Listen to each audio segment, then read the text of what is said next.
feliz sábado para todos e vamos continuar nosso estudo que foi iniciado a semana passada. Impressionante, já passou uma semana e estamos novamente por aqui. Como passa o tempo? Já no mês de julho, acabou o mês de junho, logo mais 25 de dezembro, acabou o ano e mais perto da vinda do Senhor Jesus. O que nós estudamos na semana passada? Estudamos a profecia de Daniel, capítulo 2, que nos mostra uma sequência de reinos a partir de um sonho do rei Nabucodonosor. Ele dá o início, ele teve um sonho, e assim marca o início de um período profético que se termina na visão dele, na vinda de Cristo. Ele vê uma estátua, cabeça de ouro, peito de prata, quadris de bronze, pernas de ferro e os pés de ferro e barro. Aí o profeta Daniel explica que ele era a cabeça de ouro. E quem era ele? Rei de Babilônia. A história confirma. E a partir dele, a história nos mostra que viria uma sequência de reinos. Como vimos, esse primeiro reino foi destruído, a Média Pérsia assume o controle do mundo, depois veio a Grécia, Roma e Roma dividida Europa. E aí mostra a pedra, que é Cristo, a vinda de Cristo. E aí é interessante, porque o Apocalipse sempre tem sido colocado como uma mensagem de terror, destruição, fim do mundo. Mas o Apocalipse, o centro que nós podemos sempre ter em mente e devemos considerar cuidadosamente, é que ele nos apresenta a mensagem em três etapas. Se nós lemos Apocalipse 14, versículos 6, 7 e 8, veremos o seguinte, diz, vi um anjo voando pelo meio do céu, tendo um evangelho eterno. Essa é a mensagem de esperança, de paz, é um convite de Deus para que todo mundo, se possível, se converta e entregue sua vida em obediência da fé a Deus. Por que é necessário que isso aconteça? Porque o ser humano nasce já com a tendência para o pecado. Ele já nasce com essa inclinação de ser desobediente, rebelde e todo o maus traços de caráter que nós conhecemos. E isso é consequência do pecado. Como dar vida eterna para um ser humano com essa característica? Tem que ser restaurado, tem que ser transformado. Porque não podemos entrar para o céu egoístas, invejosos, ciumentos e assim por diante. Não podemos. Então, Cristo, para nos convencer de que somos doentes, e a doença é o pecado, é uma doença mental, porque está tudo aqui na mente, é necessário receber a palavra pela obediência à mesma. Só que como obedecer, a única forma é nós podemos discernir o amor de Deus. Discernir que Deus quer salvar-nos da morte eterna. E aí veio Cristo para trazer-nos a verdade, trazer-nos a esperança e trazer-nos a vida. Só que tem que receber a palavra. No sacrifício de Cristo, nós podemos discernir o grande amor de Deus. Porque para salvar-nos era necessário ele se fazer homem. Porque desde que entrou o pecado, o que aconteceu? Os seres humanos, primeiras reações, quando Adão e Eva desobedecem à ordem explícita de Deus de comer todo o fruto do jardim, menos uma árvore, que é a árvore da ciência do bem e do mal. Foi denominada assim. E o homem, infelizmente, obedeceu, deixou de lado a palavra de Deus, recebeu a palavra de Satanás, e daí para frente se corrompeu. Primeira reação, se esconde de Deus, tem medo de Deus, eh, sente vergonha, procura se cobrir. Agora, uma pessoa que tem medo de Deus e se esconde de Deus, como Deus poderia salvá-la? Cristo se fez homem, viveu entre os homens, fez o bem, fez o que Deus quer fazer por todo ser humano. E isso significava, ao fazer-se homem, que participaria das consequências da humanidade e morre na cruz. Só que ele morre sem pecado. Resultado, ele ressuscita, porque ele é a vida, e agora, com esse argumento poderoso, a primeira mensagem que está no Apocalipse 14, versículo 6, esse anjo voando pelo meio do céu é com o evangelho eterno, que é a mensagem de esperança, de amor de Deus, para que as pessoas entendam, você precisa de cura. E aí vem a segunda mensagem. Por quê? Porque diz, temei a Deus e dai-lhe glória, pois é chegado o seu juízo. Todo ser humano será julgado pela lei de Deus. E para sermos julgados pela lei de Deus, temos que já viver em conformidade com a lei de Deus. Caso contrário, a lei condena. E aí vem a terceira mensagem, que são justamente está na mensagem, caiu Babilônia, aquele que adora a besta, a imagem da besta, etc, etc. Quer dizer, é uma mensagem primeiro de esperança, mostra o porquê finalmente a sentença. Para nós sermos libertados da sentença, precisamos receber a mensagem. E aí aparece a rocha, que é a segunda vinda de Cristo. Agora, o que preenche entre o Império Romano dividido e a vinda da rocha, que está no livro de Daniel, é o que está no livro do Apocalipse. E o que nós vamos estudar agora. Mas como o livro do Apocalipse parece um livro difícil porque é simbólico, mas veja o que diz aqui. A maioria das pessoas em nosso país ama e respeita a Bíblia. E a cada dia aumenta o número daqueles que desejam compreendê-la melhor. Muitos, no entanto, têm dificuldades para entender seu último livro, o Apocalipse, com sua fluente linguagem profética, vívidas descrições e misteriosos símbolos. Porém, a mesma Bíblia tem a chave para interpretar as fascinantes revelações do Apocalipse. Outra agradável surpresa é a descoberta de que o Apocalipse não é um tesouro ancorado no passado, longínquo, nem um tabu indefinido na penumbra de um futuro inalcançável, fechado à percepção presente. O anjo de Deus ordenou que não fosse selado. Isso está em Apocalipse 22, 10. É um livro aberto especificamente para a nossa época. É um livro aberto. Então, não é um livro que está deixado de uma maneira a de que o ser humano procurasse simplesmente ver ou entender o que ele imaginava. Percebe? Então, nós precisamos sempre pensar que se Deus o deixou escondido atrás de símbolos, é porque há um motivo. E nós vamos ver que motivo é esse. Observe o que diz aqui.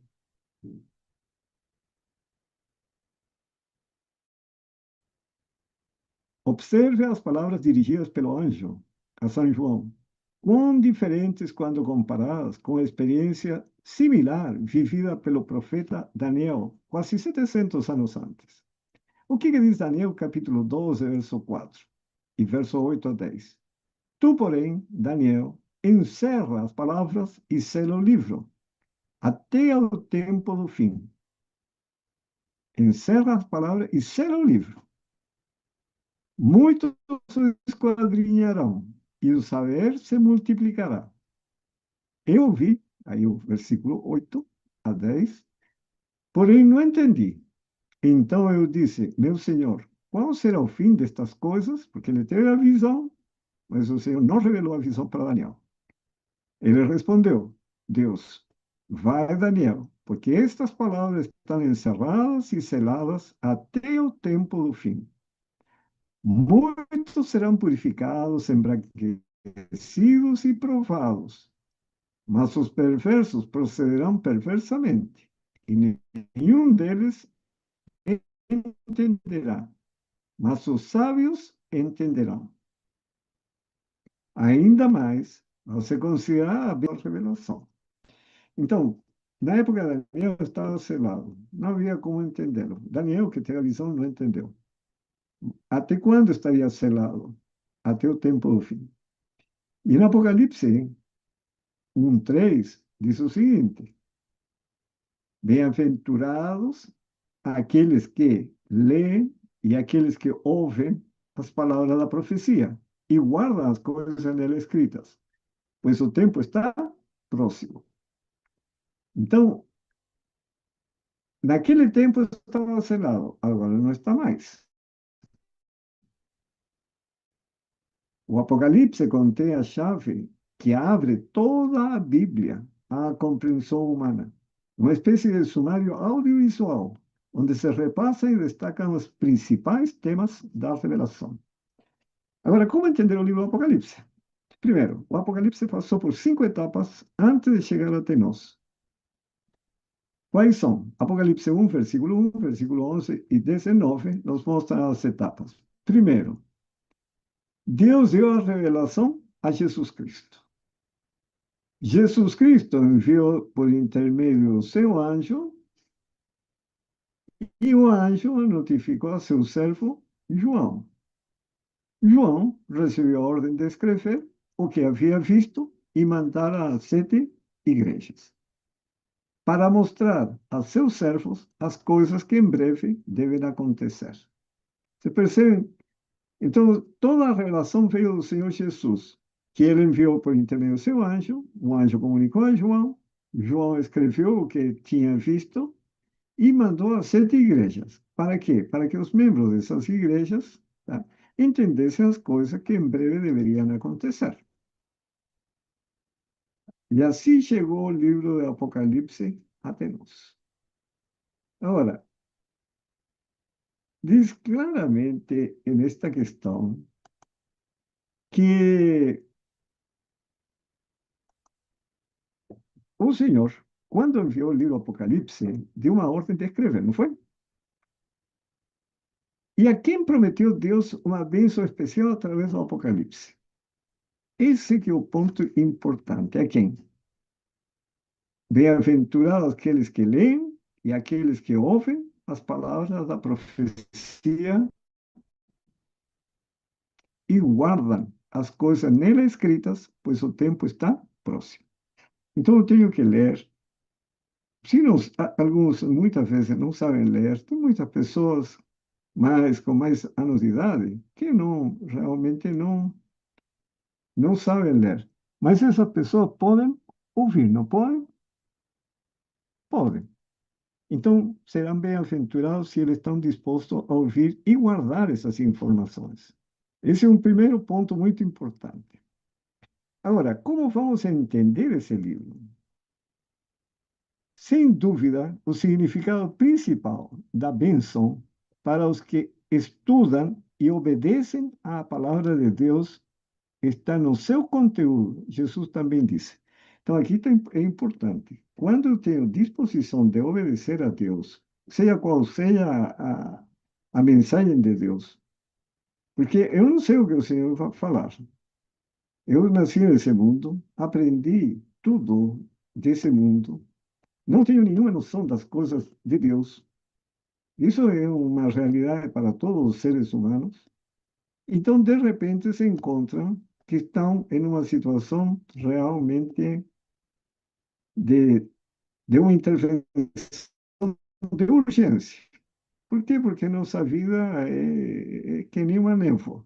Hoje estão vivos, amanhã pode ser que não. Então, eu preciso compreender que eu estou nessa situação e o juízo é pela lei de Deus. Todo ser humano vai ser julgado pela lei de Deus.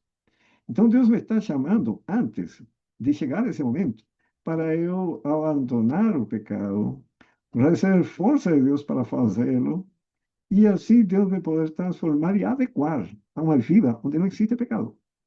Então, quando eu entendo isso, e por isso que Cristo veio à Terra, quando eu entendo isso, e começo a abrir o coração para que o Espírito Santo trabalhe em mim e faça toda essa transformação necessária, eu preciso entender e obedecer. Agora, para eu obedecer, preciso força do alto, porque eu tenho a natureza contrária. E como eu posso saber que isso é de Deus? Porque João 5,39, o Senhor Jesus fala para os judeus que liam a palavra de Deus. Tá? Eles entendiam que tinha a vida eterna na palavra. E ele disse, são elas mesmas que testificam de mim. A palavra de Deus não fala do Senhor Jesus. E que método usar Jesus para explicar profecias? Veja o que diz em Lucas 24:27.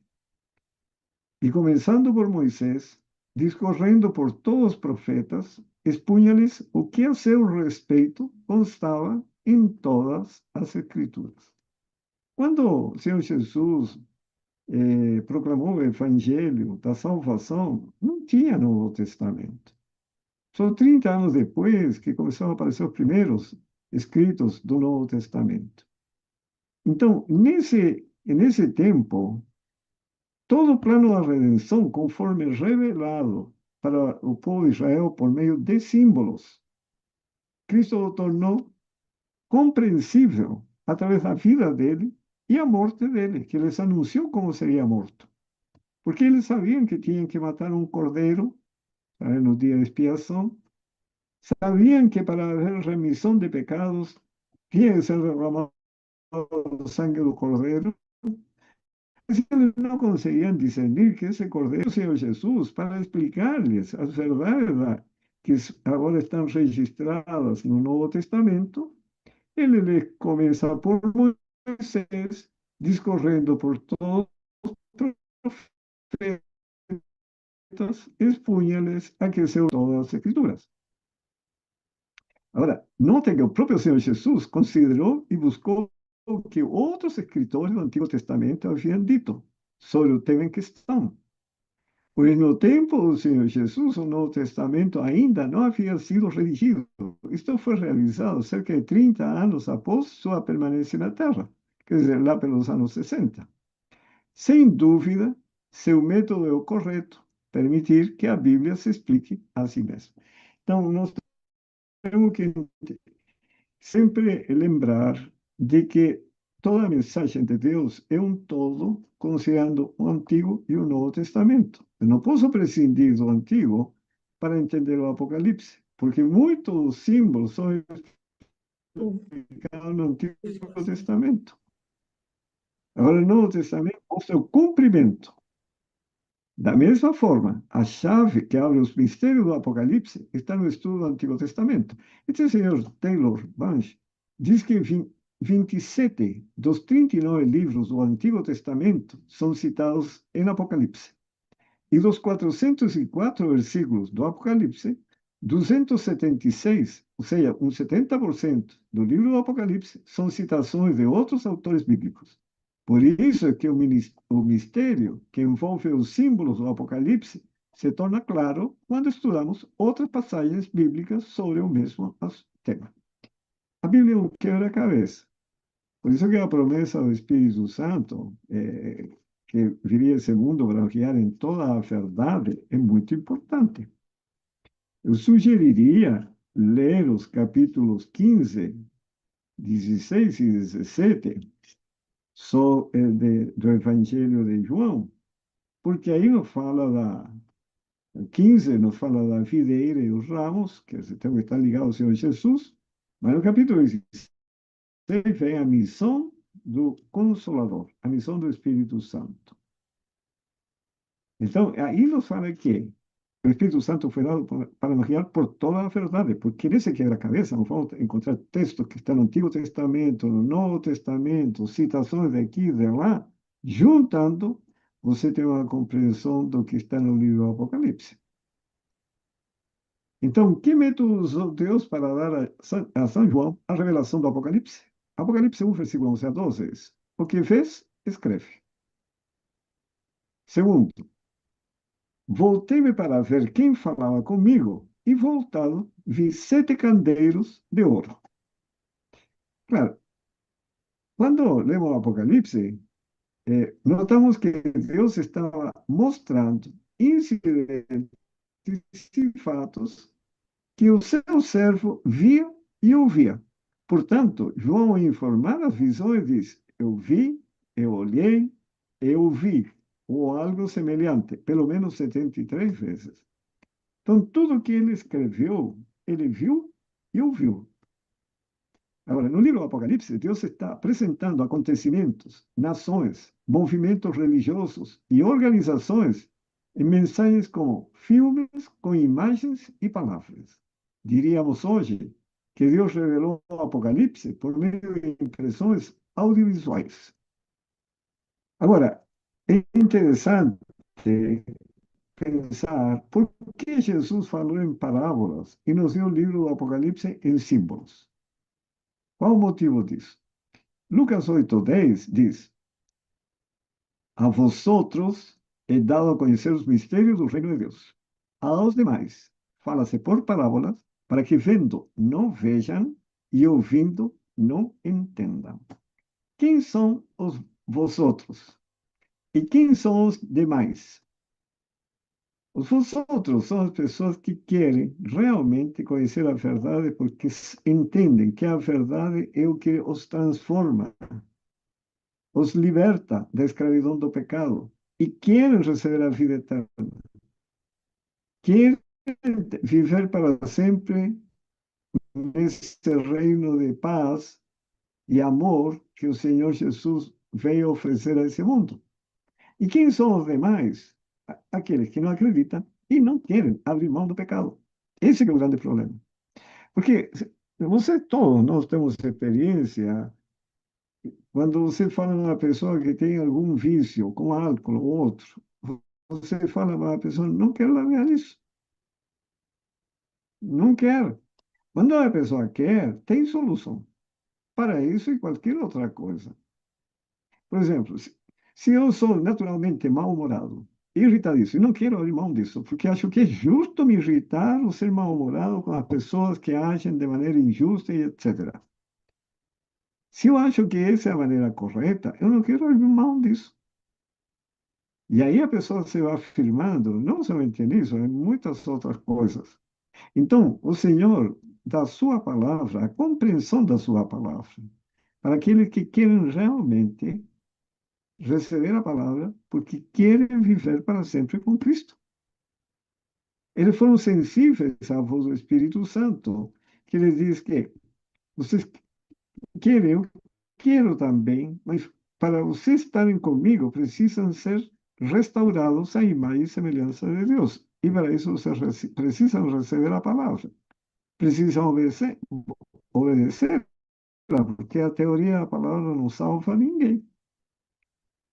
A teoria da palavra não resolve, me ajuda para pregar, para dar estudos bíblicos, enfim, mas para me salvar do pecado não funciona.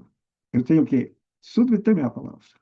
E essa é a questão que Deus deu em parábolas e deu em símbolos, porque os que não querem receber, quando você insiste, ou a palavra insiste em lhe mostrar a verdade, se revoltam contra a verdade e contra os que proclamam a verdade. Veja o que diz aqui. Jesus, o Senhor, falou em parábolas para que as entendessem somente aqueles que estavam relacionados com as coisas espirituais. Se o Apocalipse tivesse sido escrito numa linguagem literal, há muito que os inimigos de Deus o teriam destruído. Deus, na sua sabedoria, apresentou suas mensagens numa linguagem compreensível somente para os seus servos. Por quê? Porque os seus servos são pessoas que estão dispostas a obedecer à palavra e o Espírito Santo então lhes dá esclarecimento. O Espírito Santo guia por toda a verdade.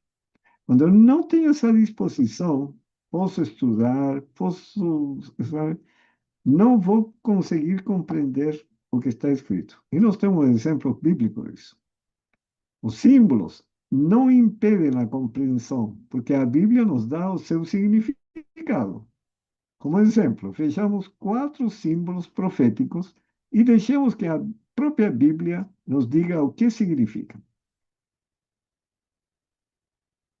Como vocês, eu já disponibilizei esse material para que pudessem acompanhar o estudo. Aí podem preencher a resposta de acordo com o que está escrito na palavra de Deus. Apocalipse 1:20 nos fala justamente de candeiros, estrelas, que estão na mão. Veja o que diz aqui Apocalipse 1:20. É interessante como o Apocalipse tem alguns textos que são fáceis de entender porque estão no mesmo livro, mas outros tem que procurar no Antigo Testamento. E aí o Espírito Santo auxiliando, Antigo e Novo Testamento. 1:20 diz: quanto ao mistério das 7 estrelas que viste na minha mão direita e, e aos 7 candeiros de ouro, as 7 estrelas são os anjos das 7 igrejas. E os 7 candeiros são as 7 igrejas, que aparecem no livro do Apocalipse. Animal, por exemplo. O que representa esse animal? Daniel teve uma visão em que vê 4 animais, um surgindo do mar, outro surgindo daqui e de lá, e cada animal com características bem diferentes, e não eram animais comuns, tanto que para chamar a atenção do profeta e ele querer entender o que representavam esses animais. E aí ele pergunta, sabe? Os profetas sempre perguntavam porque ele viu e não conseguia entender. Aqui na visão, no capítulo 7, o sonho sobre os 4 animais. O que ele vê nesse sonho? Foi na época de Nabucodonosor. Diz assim: 4 animais grandes, diferentes, um dos outros, subiam do mar. Esse é o versículo 3, 7:3. O primeiro era como leão e tinha asas de águia. Né? E aí continua o texto.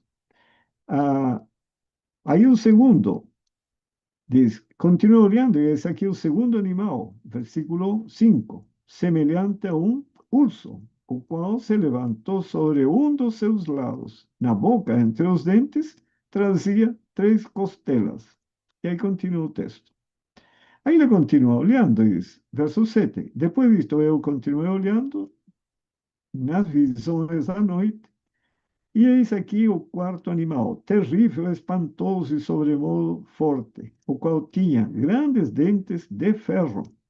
Ele devorava e fazia em pedaços e pisava os pés o que sobejava. Era diferente de todos os animais que apareceram antes dele.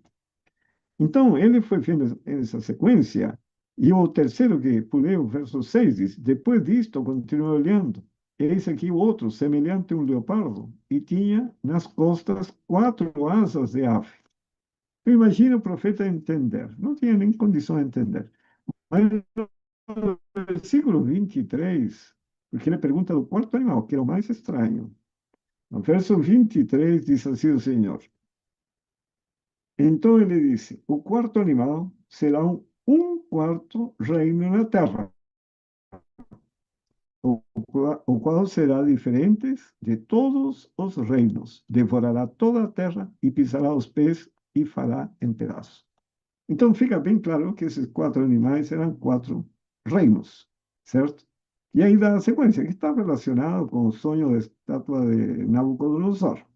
Agora, o interessante é que quando você vai no Apocalipse, ao capítulo 13, aparece um animal também, que é chamado, aqui chama de besta, mas a besta é um animal.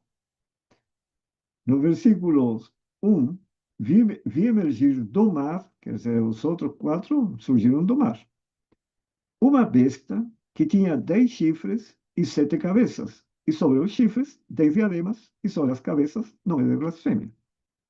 Aí você se pergunta, então o que é isso? É um reino.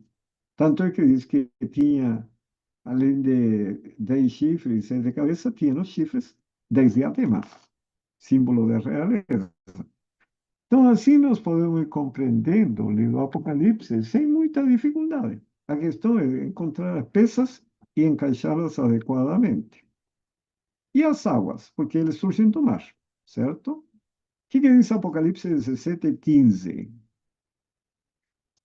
Por isso é importante uma leitura de toda a Bíblia, familiarizar-se com ela, orar antes de ler, para que o Espírito Santo nos conduza de maneira a nós ir relacionando texto com texto e assim o Espírito Santo ajuntando as peças em nossa mente. Veja o versículo 15, diz: Falou-me ainda, as águas que viste, onde a meretriz está sentada, são povos, multidões, nações e línguas. Então, de onde surgiram esses quatro animais? No meio de uma multidão de pessoas, de nações e línguas. E assim se vão juntando as peças. E o dia profético? Porque na Bíblia nos fala muito de dias proféticos, até 2.300 tardes e manhãs, etc. 1.260 dias, 42 meses. Todos esses períodos são mencionados tanto no livro de Daniel como no livro do Apocalipse. Então, o que significa esse dia profético? Né? Porque se vocês observam no livro de Daniel, no capítulo 7, que já nós estamos aí, aqui há uma pergunta. Diz assim,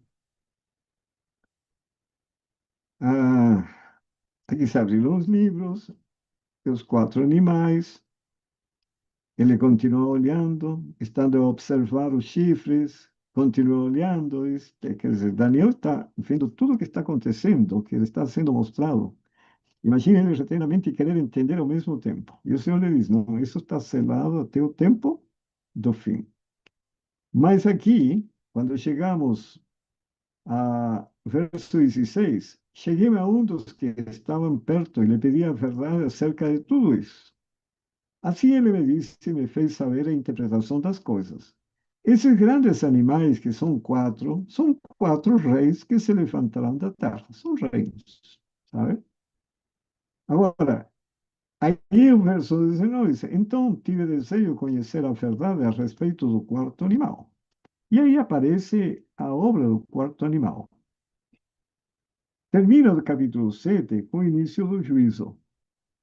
Mas no capítulo 9, Daniel ora pelo seu povo, porque ele queria entender tudo isso que estava acontecendo aí.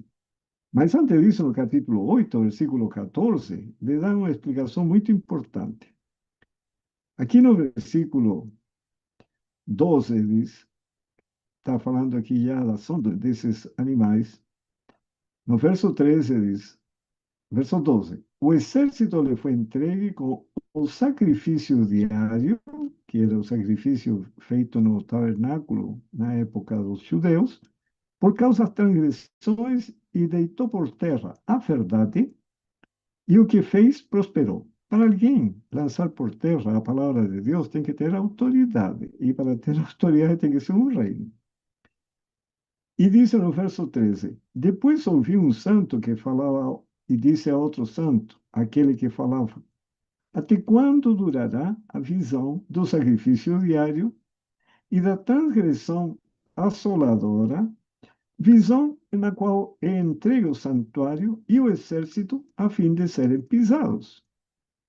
Ele me disse: Até 2.300 tardes e manhãs, e o santuário será purificado.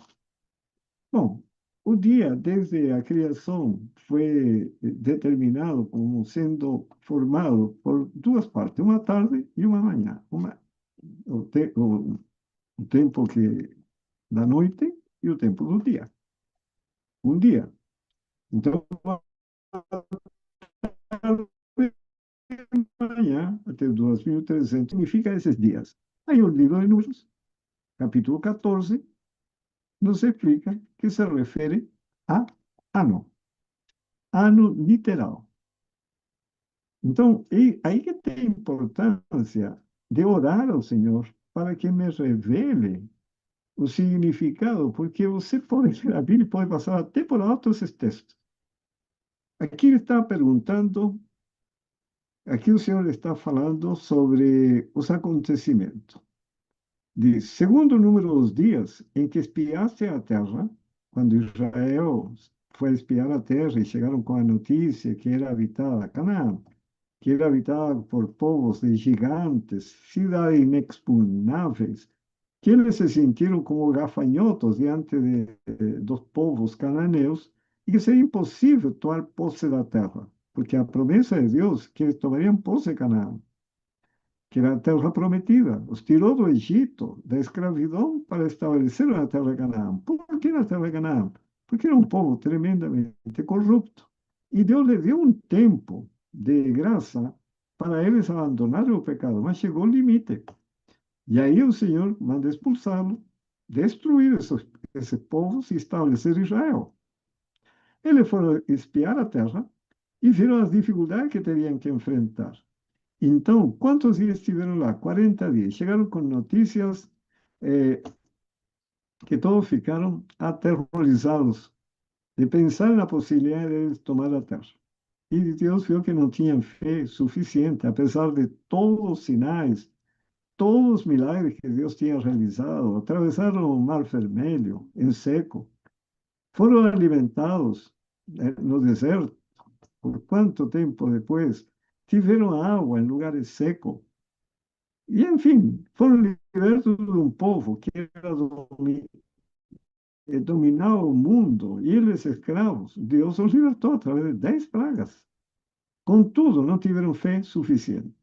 E aí o Senhor, como vê que com esse povo eh, não podia se estabelecer, lhe disse assim: segundo o número de dias em que espiaste a terra, 40 dias, cada dia, observe, representando um ano.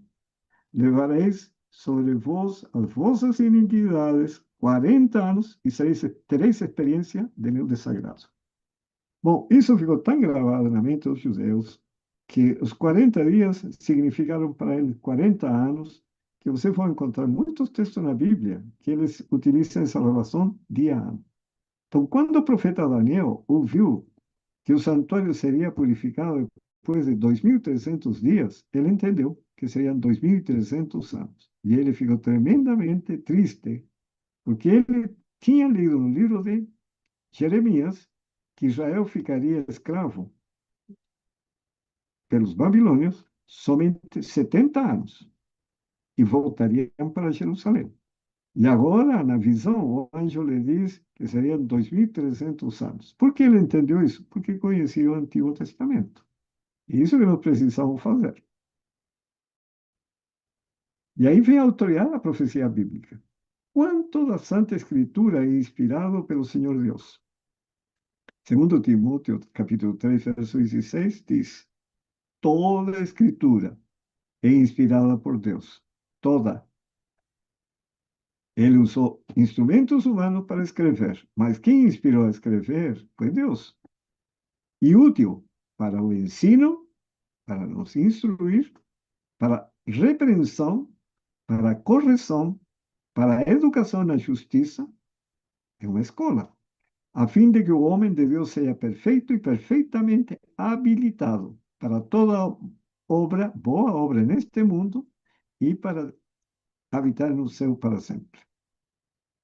Então, toda a escritura é inspirada por Deus e útil não somente para o ensino, sabe? Mas também para repreender-nos, para corrigir-nos, para educar-nos na justiça. Quando você entra na escola e passa por um processo educativo, é um processo de transformação. Entra no fundamental sem saber ler, sem saber escrever, vão passando os anos e vai adquirindo conhecimento em português, em ciências, matemática, e vai crescendo, crescendo. Terminou o segundo grau, entra à faculdade, continua recebendo conhecimento, continua sendo educado para alguma função nesse mundo. Pode ser arquitetura, enfermagem, medicina, qualquer uma. Da mesma maneira, para habitarmos no céu, temos que ser educados na justiça.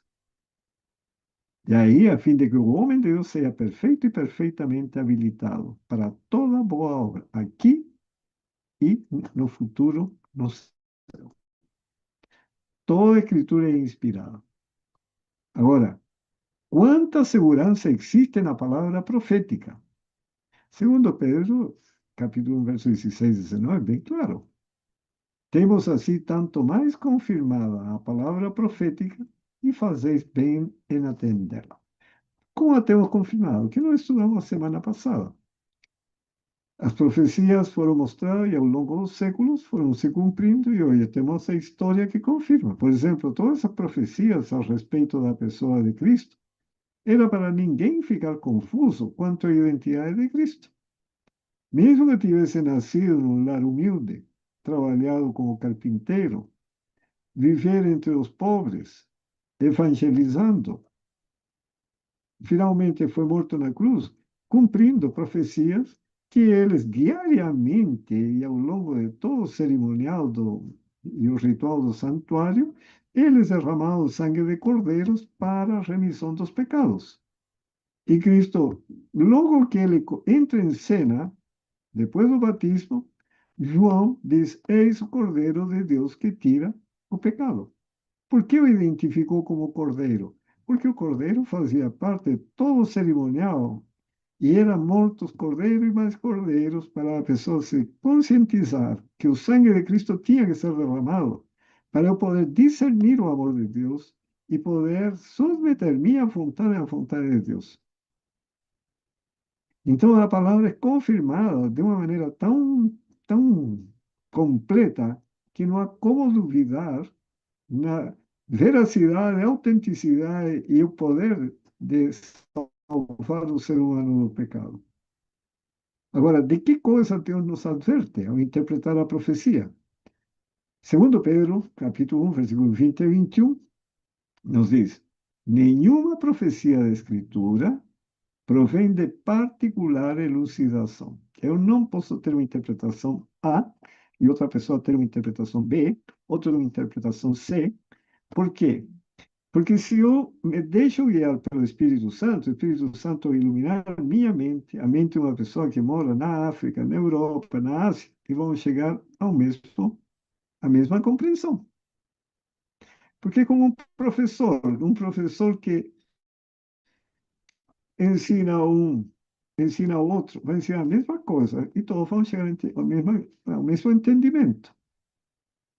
Porque nunca jamais qualquer profecia foi dada por vontade humana. Entretanto, homens santos falaram da parte de Deus, movidos pelo Espírito Santo. Então, a palavra de Deus é tão absoluta, é tão, é, tem um fundamento tão sólido que não precisamos duvidar quanto à autenticidade, principalmente porque ela tem poder de transformar. Não tenho a própria experiência. Eu não preciso me guiar pela experiência de Paulo, de Moisés, de homens que andaram com Deus, porque eu posso ver na minha vida o poder da palavra me transformar. E o que diz Apocalipse? Se alguém lhe fizer qualquer acréscimo e se alguém tirar qualquer coisa das palavras do livro desta profecia, Deus tirará sua parte da árvore da vida.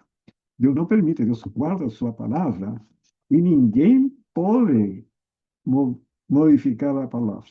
Aí não tem. Sabe, o ser humano não tem como fazer isso, porque Deus não permite. Deus está vivo e Ele é quem cuida da palavra, porque a palavra é que nos salva. O que disse o Senhor Jesus? Não só de pão viverá o homem, mas de toda a palavra que sai da boca de Deus. Ele diz também: as palavras que eu vos tenho dito são espírito e são vida. Então, para eu receber o Espírito de Deus, para receber a vida de Deus, eu preciso receber a palavra. Consequentemente, Deus não pode permitir que sua palavra seja modificada, seja alterada. E isso que foi o que o Senhor diz para Jeremias, capítulo 1, verso 11. Veio ainda a palavra do Senhor dizendo: que vês tu, Jeremias? Respondi: vejo uma vara de amendoeira.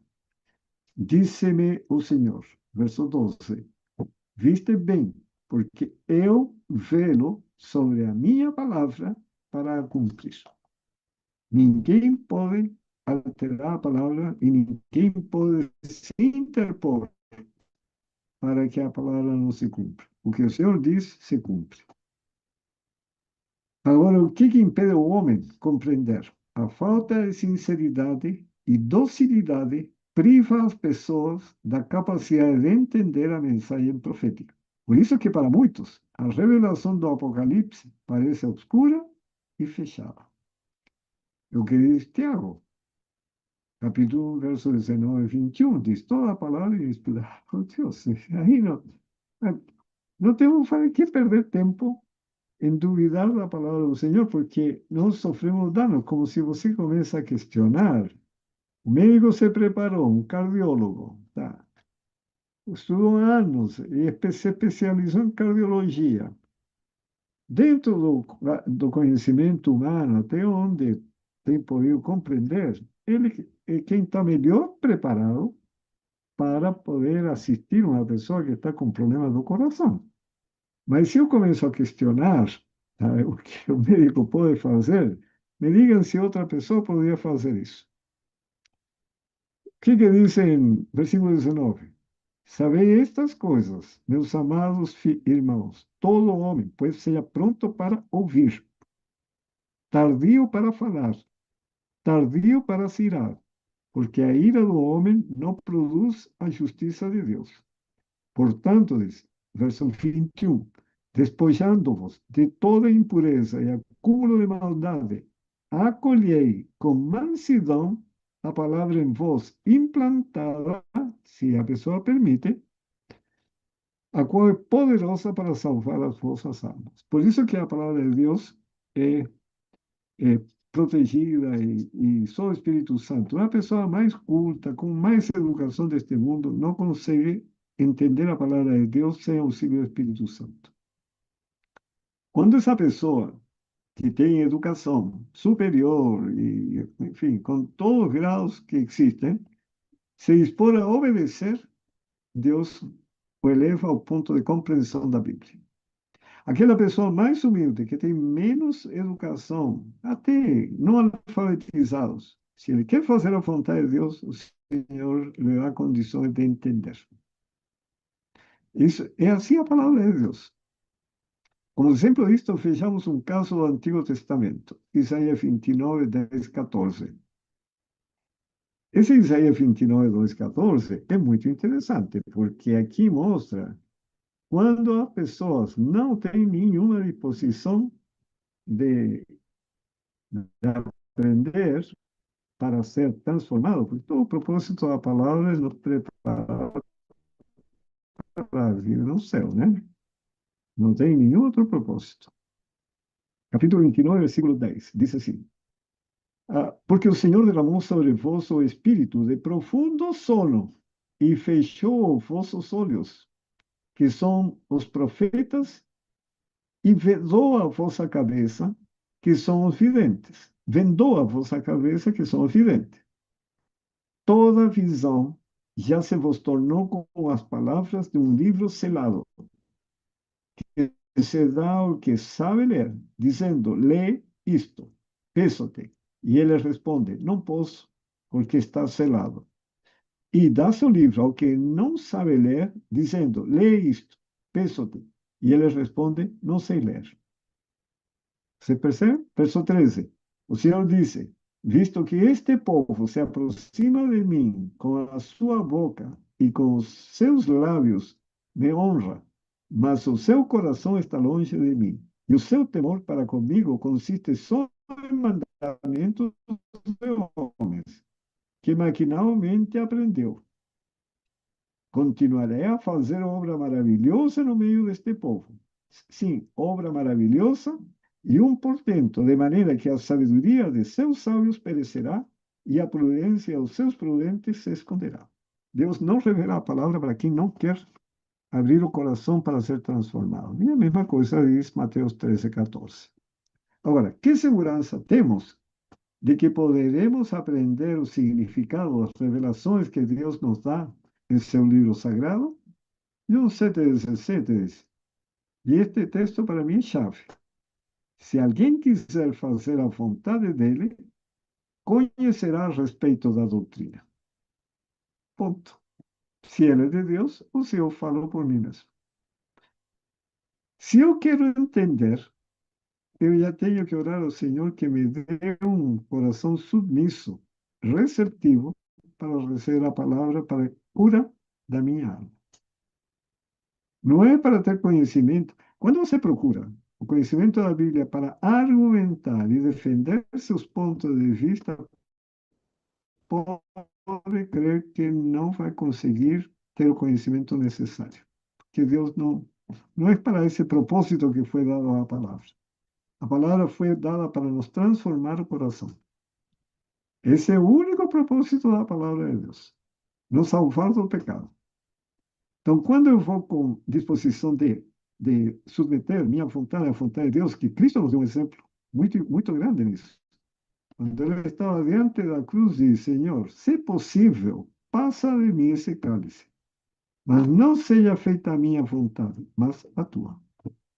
Se eu vou com esse espírito, certamente o Espírito Santo me vai revelar o significado da palavra. Agora, que promessa fez o Senhor Jesus aos que lhe obedecem? Apocalipse 3:10. Eu te guardarei da hora da provação que há de vir sobre o mundo inteiro.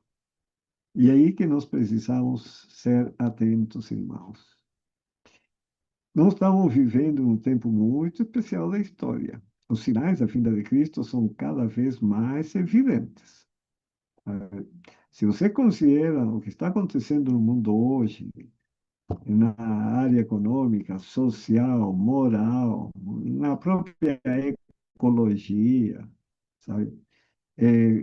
As mudanças climáticas, tudo, as guerras e rumores de guerras, tudo está mostrando e confirmando que o Senhor disse que seriam como as dores de parto. E como são as dores de parto? Começam e vão aumentando em frequência e intensidade até o nascimento. Todos os rumores de guerra, pestilência, fome, terremoto, etc., estão aumentando e continuarão aumentando em intensidade e frequência até a vinda do Senhor Jesus.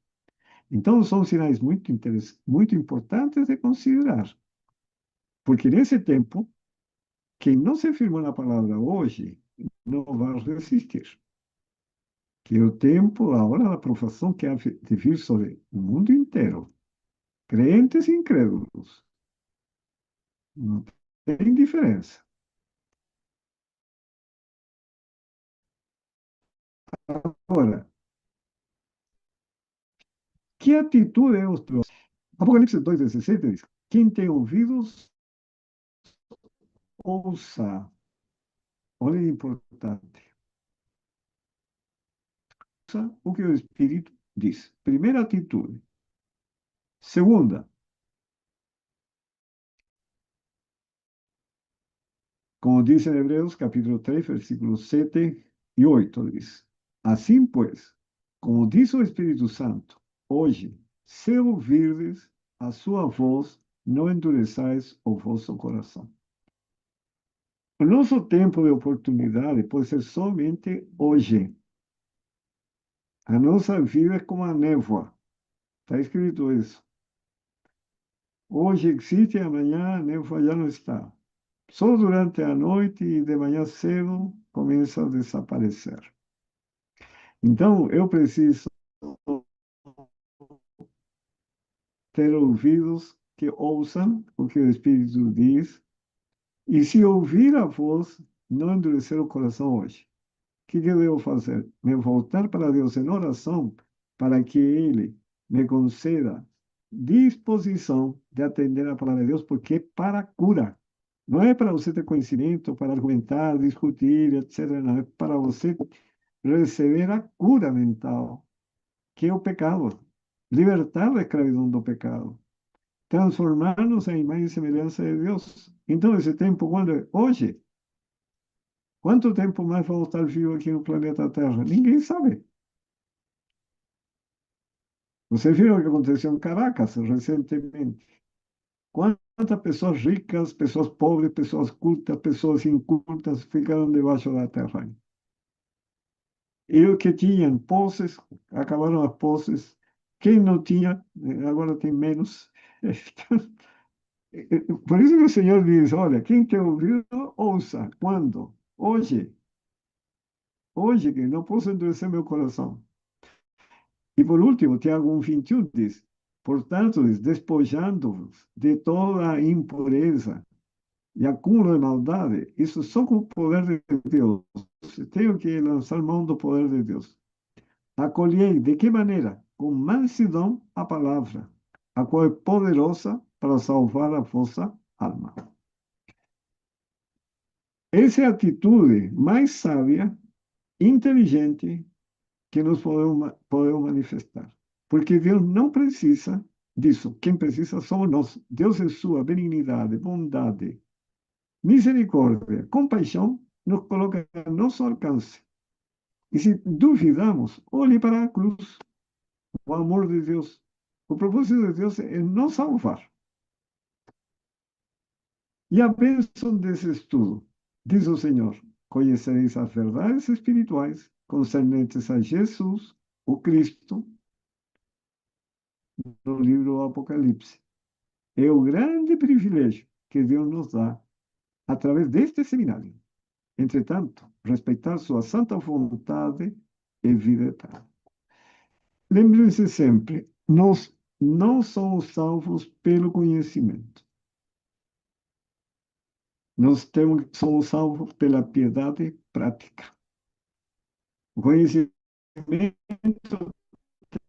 tem que se tornar uma realidade dentro de nós.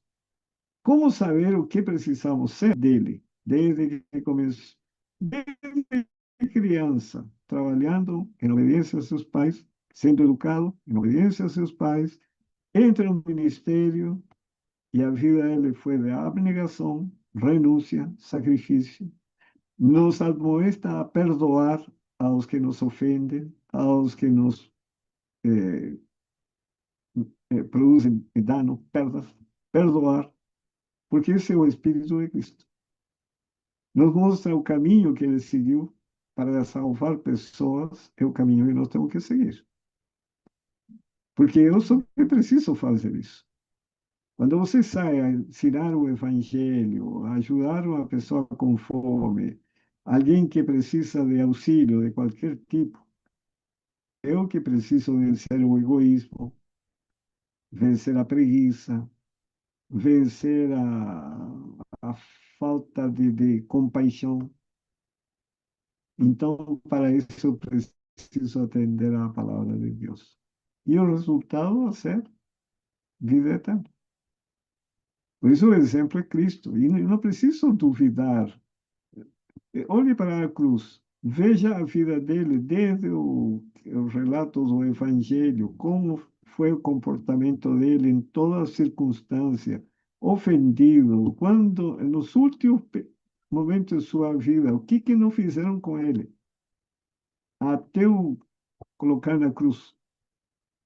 Mas ele, como está escrito, diz que ele foi fiel até a morte e morte, foi obediente até a morte e morte de cruz. Que seja essa nossa experiência e aí nós vamos poder desfrutar da vida eterna. Que o Senhor abençoe a todos. Próxima semana, nós vamos agora dar mais um passo. Hoje, mostra que a palavra de Deus é verdade, é justiça, é paz. A palavra de Deus é Cristo. Cristo é a palavra encarnada, viva. Nos dá o exemplo, como filho do homem, o exemplo de obediência. Como filho de Deus, nos dá poder para obedecer. E aí nós desfrutamos das bênçãos de Deus. Que o Senhor abençoe a todos. Espero revê-los na próxima semana. Temos muita coisa para estudar. São 26 estudos. Semana passada foi a introdução, hoje é o primeiro estudo. E assim continuaremos. O primeiro bloco são 10. Depois tem 5 mais, e depois tem mais 10. São 25 mais 11. Dá 26 estudos. Tá bom? Que tenham um feliz sábado, que o Senhor guarde a todos. Irmão Leni.